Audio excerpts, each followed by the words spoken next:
오늘 우리에게 주시는 하나님의 말씀은 사도행전 7장 42절부터 말씀입니다. 사도행전 7장 42절부터 53절까지 말씀입니다. 신약성경 199쪽 사도행전 7장 42절부터 53절까지 말씀을 저와 여러분이 한 절씩 교독하십니다. 42절부터입니다. 하나님이 외면하사 그들을 그 하늘의 군대 섬기는 일에 버려 두셨으니 이는 선지자의 책에 기록된 바 이스라엘의 집이여 너희가 광야에서 40년간 희생과 제물을 내게 드린 일이 있었느냐? 몰록의 장막과 신 네판의 벼를 받들었으며 이것은 너희가 절하고자 하여 만든 형상이로다. 내가 너희를 바벨론 밖으로 옮기리라. 광야에서 우리 조상들에게 증거의 장막이 있었으니 이것은 모세에게 말씀하신 이가 명하사 그가 본 그 양식대로 만들게 하신 것이라. 우리 조상들이 그것을 받아 하나님이 그들 앞에서 쫓아내신 이방인의 땅을 점령할 때에 여호수아와 함께 가지고 들어가서 다윗 때까지 이르니라.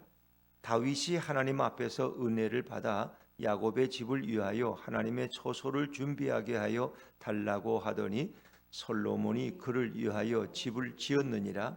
그러나 지극히 높으신 이는 손으로 지은 곳에 계시지 아니하시나니 선지자가 말한 바 주께서 이르시되 하늘은 나의 보좌요 땅은 나의 발등상이니 너희가 나를 위하여 무슨 집을 짓겠으며 나의 안식할 처소가 어디냐? 이 모든 것이 다 내 손으로 지은 것이 아니냐 함과 같으니라.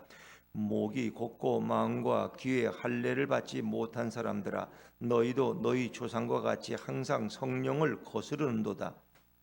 너희 조상들이 선지자들 중에 누구를 박해하지 아니하였느냐?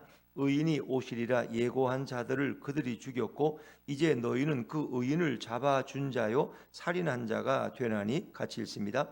너희는 천사가 전한 율법을 받고도 지키지 아니하였도다 하니라. 아멘.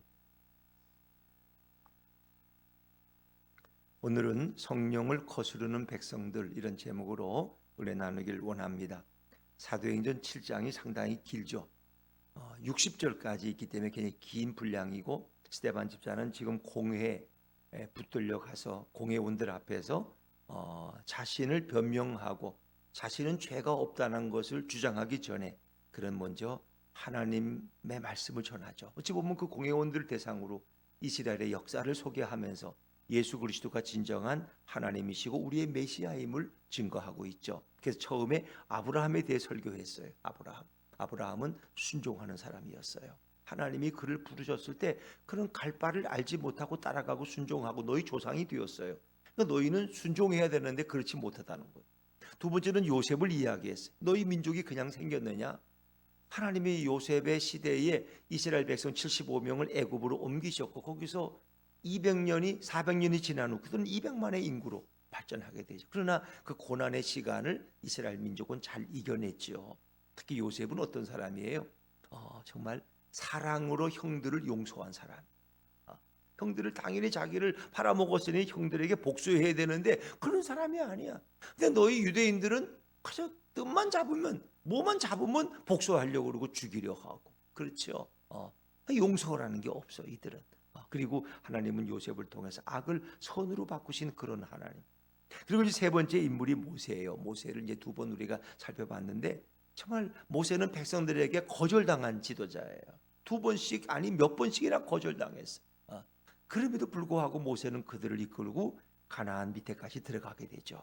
바로 모세가 예언한 그 선지자가 바로 메시아이신 예수 그리스도인데 모세를 거절한 너희들은 그 의인이신 예수님을 거절했고 그를 받아들이지 않았고 그리고 십자가에 못 박아 죽인 백성이 바로 너희들이라는 거예요.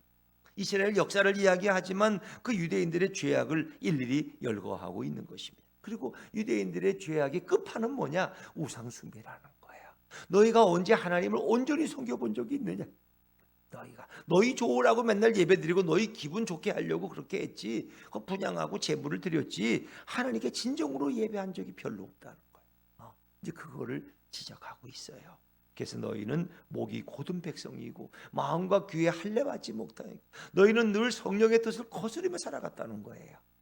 그러면서 그들의 그 마음 속에 그 완고함을 들춰내는 스데반의 마지막 설교 부분을 우리가 읽었습니다.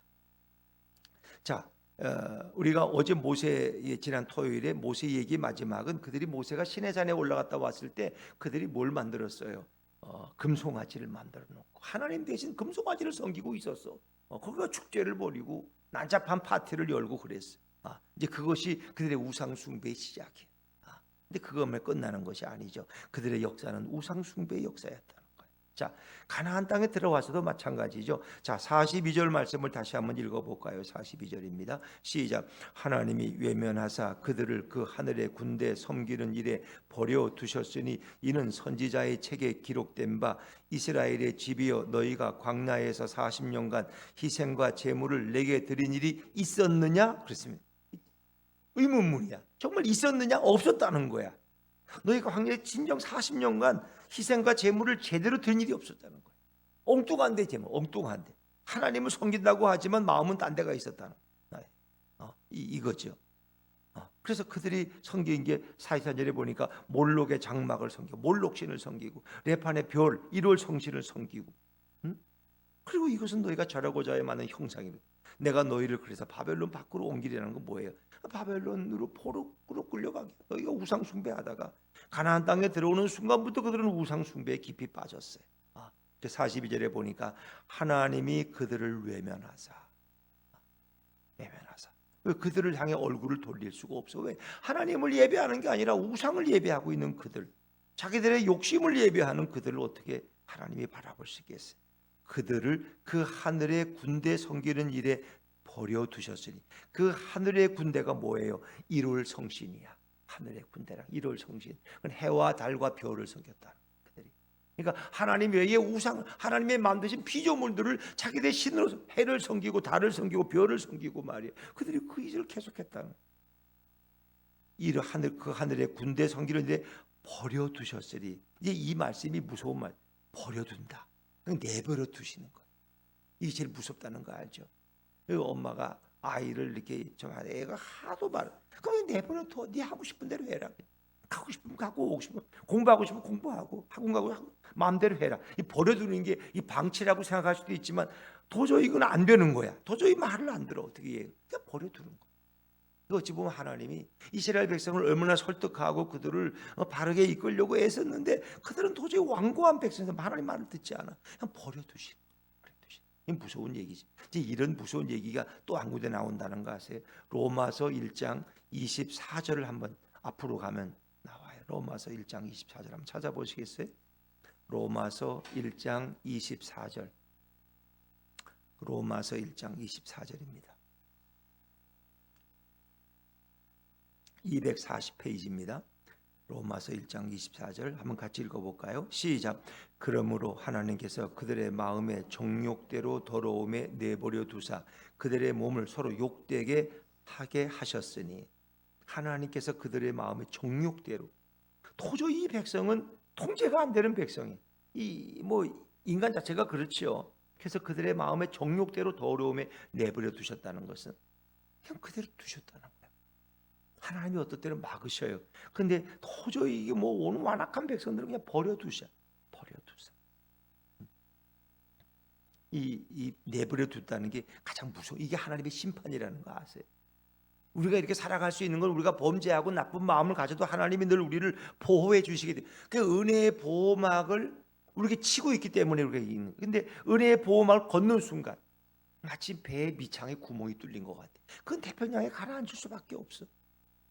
그들의 몸을 서로 욕되게 하게 하죠. 이거 사도 바울이 지적하고 있는 건데 이 욕되게 한다는 건 동성애.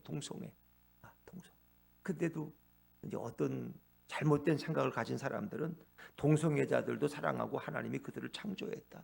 그 동성애자들도 인정하고 그래야 된다. 그런데 그들이 동성애자들은 사랑했지만 동성애 자체를 정당화시켜서는 안 돼. 그건 하나님이 금하신 거야. 그들이 오죽했으면 죄를 짓다 못해서 그냥 동성애끼리 이제는 어울리는 그런 게 됐는데 그거는 본능적으로 된 것이 아니라 하나님의 창조 질서를 어긋나는 거예요. 근데 일부의 잘못된 목사들, 신학자들은 동성애자를 옹호해. 그들도 똑같은 백성이 그들을 정죄하지 말라는 거예요. 이 심각한 문제예요. 동성애자들은 용서의 대상이고 사랑의 대상이에요. 근데 그들을 오히려 우리와 같은 형제로 해서 아무 죄가 없다고 오히려 사랑으로 받아주라는 건 그들로 하여금 죄를 더 짓게 만들어. 이게 심각한 거죠. 자, 이게 내버려 두사는 하나님. 그래서 그냥 내버려 뒀어. 거기서 에이즈가 생기고 각종 질병이 생기는데 그냥 그거를 옹호하는 어리석은 자들이 있어요. 또 그걸 국회에서 입법하려고 하는 자. 동성애자들을 부부된 걸 인정해줘라 말이야. 뭐 말도 안 되는 거죠. 남자 부부, 여자 부부가 이제는 수없이 앞으로 돼. 뭐 프랑스, 영국, 뭐 미국 가면 그런 사람 많죠. 그걸 한국에도 끌어들이고 있는데 한국은 기독교가 그래도 살아있는 나라기 때문에 아직까지 그걸 맡고 있는데 우리가 그것을 기도해야 돼. 자, 어찌 보면 하나님도 이 백성이 도저히 우상숭배에 빠져가지고 눈만 뜨면 우상숭배야. 이거 어떻게 그냥 버려두셨어. 그래서 결국은 그 땅에 쫓겨나. 가나안 땅에 쫓겨나서 바벨론으로 가서 가진 고생을 다 하잖아요. 이 버려둔다는 건 하나님이 지금까지 너가 이렇게 살아온 것은 하나님이 은혜의 보호막을 치고 있었기 때문에. 근데 은혜의 보호막을 걷는 순간 그건 감당할 수가 없는 거예요. 그래서 사람이 착각해. 내가 이렇게 잘 살고 또 생각을 정직하게 하고 내가 그래도 교회는 안 나가지만 내가 이렇게 뭐 나름대로 착하게 살고 구제도 하고 그러니까 하나님이 나를 우리 가정을 돌봐줬다 생각하는데 하나님이 기다리고 계시고 돌아오길. 너가 빨리 하나님을 모르는 그 불신앙의 자리에서 하나님께로 돌아오라고 기다리고 계시는 거지. 그게 하나님이 인정해 주는 게 아니에요. 근데 우리는 착각하고 있어. 착각하고 있어. 우리는 떠나 있으면 돌아와야 돼요. 그것이 영원한 행복과 영생의 축복을 누리는 길이에요. 자, 이들의 우상 숭배는 뭐 이루 말할 수가 없어요. 바알, 몰렉, 이세 뭐 각가지의 이를 성신들을 섬기면서 하나님을 괴롭히고 하나님의 마음에 아픔을 줬어요. 자, 그다음에 44절부터 50절까지는 성전에 대한 얘기예요. 이스라엘의 백성들이 가장 중요하게 여기는 게 율법 다음에 성전. 그래서 그들이 광야에서는 하나님이 회막이라는 것, 증거의 장막이라는 걸 줘서 거기서 하나님을 만나는 장소로 만드셨어요. 그리고 그 안에는 성소와 지성소가 있어서 그들은 거기 와서 하나님 앞에 기도하고 하나님의 응답을 받았어요. 자, 우리 44절 말씀 읽어볼까요? 44절입니다. 44절 시작. 광야에서 우리 조상들에게 증거의 장막이 있었으니 이것은 모세에게 말씀하신 이가 명하사 그가 본 그 양식대로 만들게 하신 것이라. 그래서 모세를 통해서 증거의 장막을 만들게 했어요. 우리가 이제 그 평택에 있는 그 뭡니까? 그 기도원에 가면은 성전의 모형을 만들어 놨죠. 그 증거의 장막이에요. 있는 그대로. 그러니까 솔로몬이 지은 성전 이전에는 그냥 회막으로 만들어요. 회막 이렇게. 텐트를 지은 건데 그 안에 성소와 지성소가 있고 또 성전 그 회막들이 있고 거기서 또 짐승을 잡아서 하나님 앞에 피를 뿌리고 이런 일들을 한 게 그게 회막, 증거의 장막이에요. 그래서 이스라엘 백성들이 가는 곳마다 늘 중심에 그 증거의 장막이 늘 자리를 잡고 있었던 거죠. 그리고 거기에 법궤가 있었던 거죠. 그 안에 지성소 안에는 법궤가 있었고 그렇게 해서 그것을 가지고 이제 가나안 땅에까지 들어왔어요. 45절입니다. 45절 시작. 우리 조상들이 그것을 받아 하나님이 그들 앞에서 쫓아내신 이방인의 땅을 점령할 때에 여호수아와 함께 가지고 들어가서 다윗 때까지 이르니라. 법궤를 얘기하고 증거의 장막의 전통 그대로 이어지고 또 거기에 지성소 안에 있는 법궤 하나님의 임재의 상징 그 십계명판이 있고 아론의 쌍난 지팡이가 있는 그것을 가지고 늘 중심에 세우고 들어왔어요. 자, 그리고 다윗의 마음속에 이제 내가 내 왕궁을 졌으니까 하나님의 집을 짓고 싶은 그런 마음이 들었어요. 성전을 짓게 되죠. 뭐 그것이 나쁜 마음은 아니에요. 근데 하나님이 다윗은 금했어요. 왜? 그의 손에 피가 있기 때문에. 그래서 그 아들 솔로몬을 통해서 그 일을 하게 하셨어요. 아름다운 성전을 세웠어요. 자, 46절 47절입니다. 46, 47절 시작. 다윗이 하나님 앞에서 은혜를 받아 야곱의 집을 위하여 하나님의 처소를 준비하게 하여 달라고 하더니 솔로몬이 그를 위하여 집을 지었느니라. 아멘. 뭐 여기까지는 잘못된 게 없어요. 근데 이제 문제는 이렇게 솔로몬 성전을 지어놓은 다음에 그들이 성전을 신성시하는 건 좋은데 하나님을 섬기는 게 아니라 성전을 섬기기 시작했다. 이게 문제예요. 성전에만 가면 아무리 세상에서 죄를 져도 성전에 가서 제물만 드리고 하나님은 제물을 좋아하니까 희생 제사를 드리고 그리고 가서 기도하면은 다 용서해 준다는 거야. 이제 이런 이중적인 생활이 이스라엘 백성에게 존재했어요.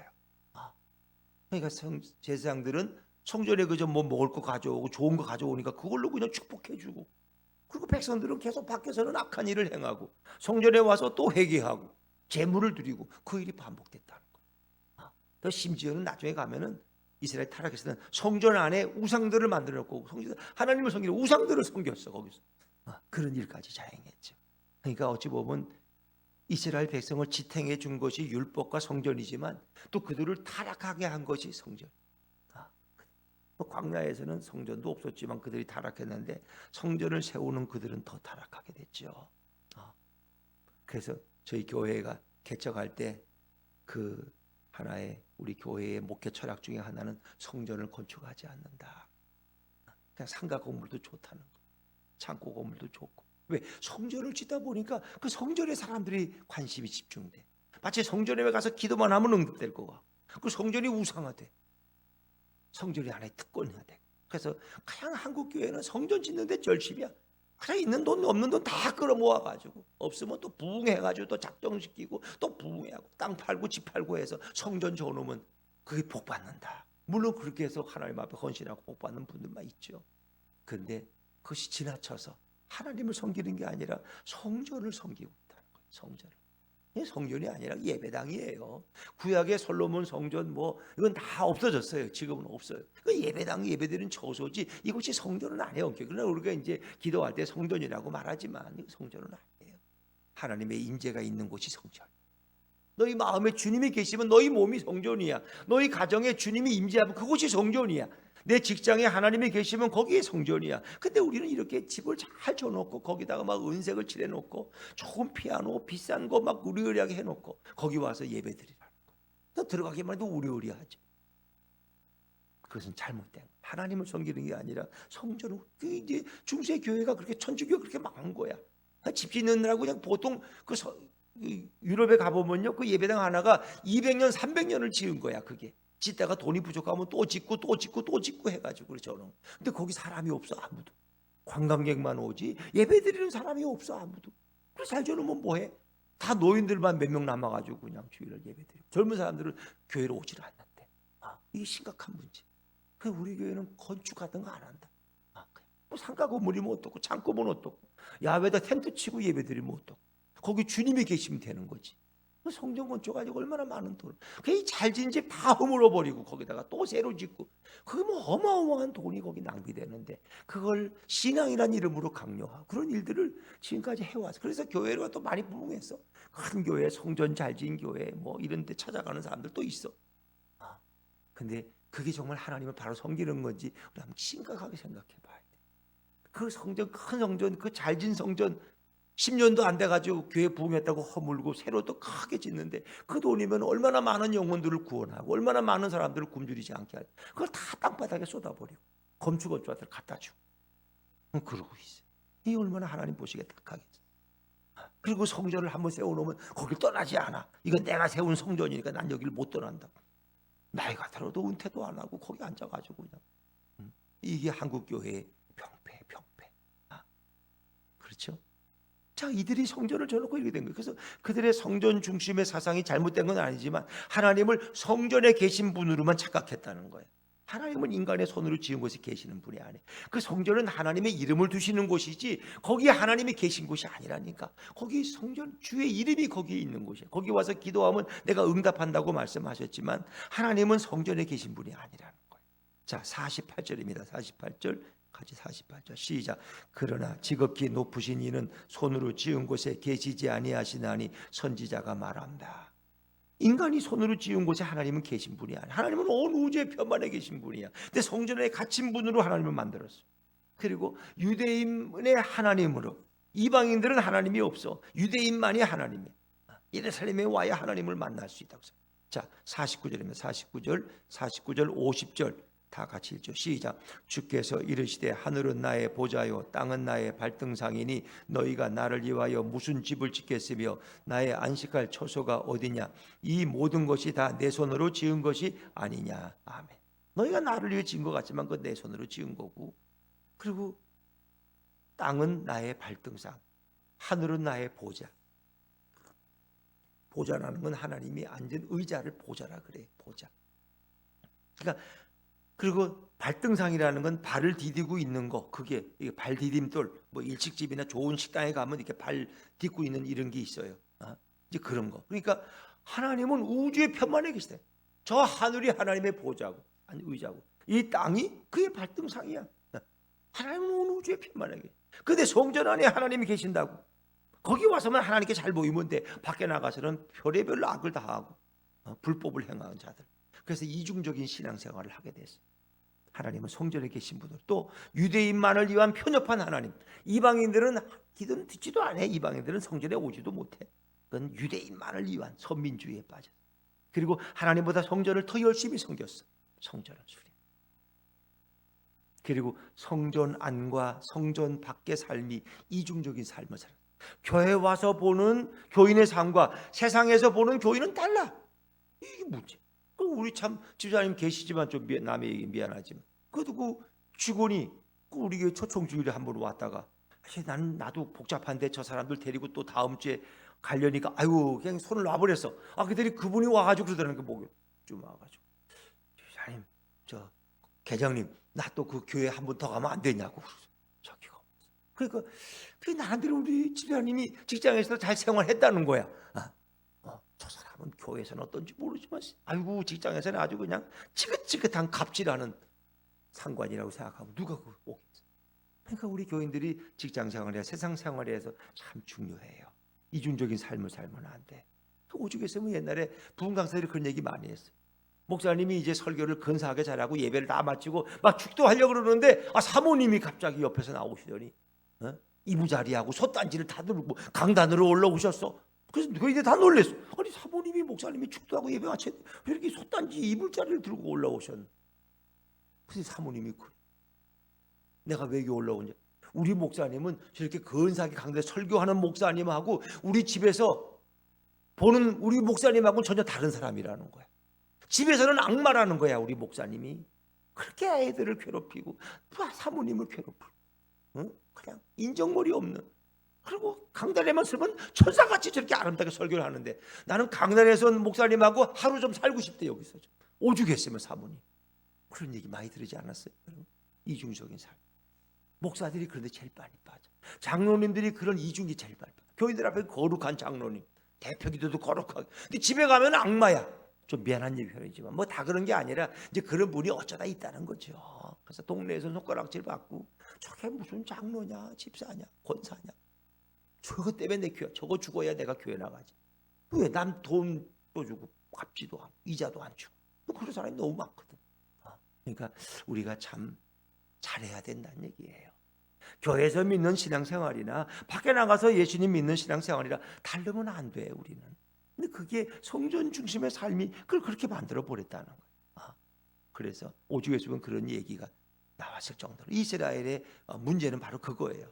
성전을 중심으로 안과 밖이 전혀 다른 삶을 살고 그리고 악을 꾸미고 성전에 와서 재물만 많이 올리면 용서받고 또 가서 또 나가 나쁜 짓 하고 남을 괴롭히고 고아들을 학대하고 과부들의 재산을 빼앗고 이런 일들이 아모스서나 호세아서 보면 다 그 죄악이야. 다 그 죄악. 그걸 우리 잘못된 거죠. 그리고 이제 세 번째로 결정적으로 스데반이 지적하는 죄가 있어요. 너무 많이 갔죠. 51절 있습니다. 51절 시작. 목이 곧고 마음과 귀에 할례를 받지 못한 사람들아 너희도 너희 조상과 같이 항상 성령을 거스르는도다. 목이 고다. 이 교만한 백성이라는 거예요. 아직 목이 뻣뻣해. 그냥 마음과 귀에 할례 받지 못했어. 이거는 회개하지 않았다는 거야. 할례라는 것은 나를 순종해서 하나님께 나를 드리는 겸손함이야. 근데 마음도 아주 교만하고 귀에도 그냥 완악해서 무슨 얘기를 들어도 듣질 않아. 들으려고 하지. 순종하려고 하지 않아. 이게 마음과 귀에 할례 받. 이 할례라는 건 여러분 뭐 알죠? 남자들이 받는 성기의 표피를 잘라내는 게 할례 의식 아닙니까? 이스라엘 백성들이 난지 8일 만에 남자아이만 받는 할례. 그게 이제 구의 세례로 바뀌는 건데 그 마음의 세례를 받아야 돼. 마음이 회개해야 돼. 근데 그들은 변화되질 않았어. 아주 완악하고 고집스러운 백성들. 그리고 너희도 너희 조상과 같이 항상 성령을 거스른다는 거예요. 성령 거스르는 건 성령을 거역하는 거예요. 성령님이 아무리 말해도 안 들어. 듣지도 못하지만 그 성령을 거스르는 거예요. 성령에 순종하지 않고 성령을 소멸시키고 성령을 회방하고 이 모든 게 다 포함돼. 그게 바로 너희들이라는 거예요. 그 너희들이 이 땅에 오신 예수 그리스도 의인인 그분을 죽였다는 거예요. 너희 조상들이 선지자들을 다 죽였어. 바른 소리하는 선지자는 살아남지 못해. 그들을 축복하고 무조건 입에 물면 뭐만 묵여주면 축복을 말해야 살려남지, 그들에게 회개를 촉구하고 심판을 얘기하는 선지자는 다 죽었어. 그게 이스라엘 조상들이라는 거야. 너희 조상들도 그렇게 했는데 너희들 똑같은 일을 하고 있어. 이제 결론적인 말씀. 자, 52절입니다. 52절 같이 읽을게요. 시작. 너희 조상들이 선지자들 중에 누구를 박해하지 아니하였느냐? 의인이 오시리라 예고한 자들을 그들이 죽였고 이제 너희는 그 의인을 잡아준 자요 살인한 자가 되나니. 너희 조상들이 선지자들 중에 누구를 박해하지 않은 이 표현은 박해했다는 거야. 여러분 이거 잘 읽으셔야 돼. 이 문학적인 표현이 선지자들 중에 박해 안 한 사람이 없어. 뭐 이사야, 에레미야, 에스겔 다 박해받았어. 그들에게 의인이 오시리라 예고한 자들까지도. 의인이라는 건 누구예요? 메시아 예수 그리스도, 하나님의 아들이 오신다고 예고한 자들까지 다 그들이 죽여버렸어. 이제 너희는 그 의인을 잡아줬어. 누구에게? 빌라도에게 잡아다가 다 바쳤어. 죽이라고. 그리고 살인한 자가 되었어. 너희가 바로 죽였다는 거야. 예수 그리스도를. 이제 그까지 이르는, 이게 이 정도 가면 아주 끝까지 간 거죠. 이제 대제사장들 앞에 놓고 너희가 예수를 죽였다는 거야. 너희 조상들하고 똑같은 죄를 범하고 있다는 거야. 이게 부전자전이라 그러죠. 너희도. 그러니까 이제는 이제 갈 때까지 간 거야. 이제는 이제 스데반이 죽는 일만 남아 있는 거야. 여기까지. 참 대단한 분이죠. 그리고 53절 또 율법의 얘기를 하죠. 53절까지 있습니다. 시작. 너희는 천사가 전한 율법을 받고도 지키지 아니하였도다 하니라. 너희가 그렇게 신정시하는 율법도 너희는 안 지켰어. 왜? 율법이 예언하고 있는 신명기 18장 15절에 모세가 나와 같은 선지자가 너희 형제 가운데 온다 그랬는데 바로 그분도 너희가 죽였다는 거. 그분이 예수야. 신명기 18장 15절에서 율법책에서 이 땅에 오실 메시아를 예언했는데 너희는 그것도 지키지 않고 그분을 박해하고 결국 십자가에 죽였다는 거예요. 천사가 전한. 그래서 이 선지자를 천사라고도 말하기도 하고 모세에게 여호와의 천사가 십계명판을 갖다 줬다고도 그렇게 얘기하기 때문에 천사가 전한 율법이라고 말해요. 천사가 전한. 그것도 율법도 안 지키고 성전도 제대로 예배드리지 않고 우상 숭배만 했던 너희들. 그리고 메시아를 결국 죽였어. 너희를 구원하러 오신 그분을까지 죽여버린 너희들. 자, 이제 끝까지 간 거죠. 그래서 스데반은 그 다음에 순교하는 거예요, 여러분. 자, 오늘 우리는 이 말씀을 우리에게 어떤 말씀으로 해석됩니까? 우리 마음의 우상을 버려야 돼. 금송아지를 버리세요. 하나님보다 예수님보다 더 사랑하는 거, 그거 버리라는 거야. 버려. 그거 없어도 살아요. 하나님 더 좋은 거 주실 거야. 그거 버리면. 그리고 성령께 순종해야 돼요. 성령의 말씀에 순종. 내 마음속에 목사의 설교를 또 내가 성경을 읽을 때 또 하나님의 영적인 음성으로 내게 들려올 때 내 마음에 내가 잘못 들었겠지 하지 마시고 다시 한번 기도해 보시고, 그게 성령의 음성이면 우리는 순종해야 돼요.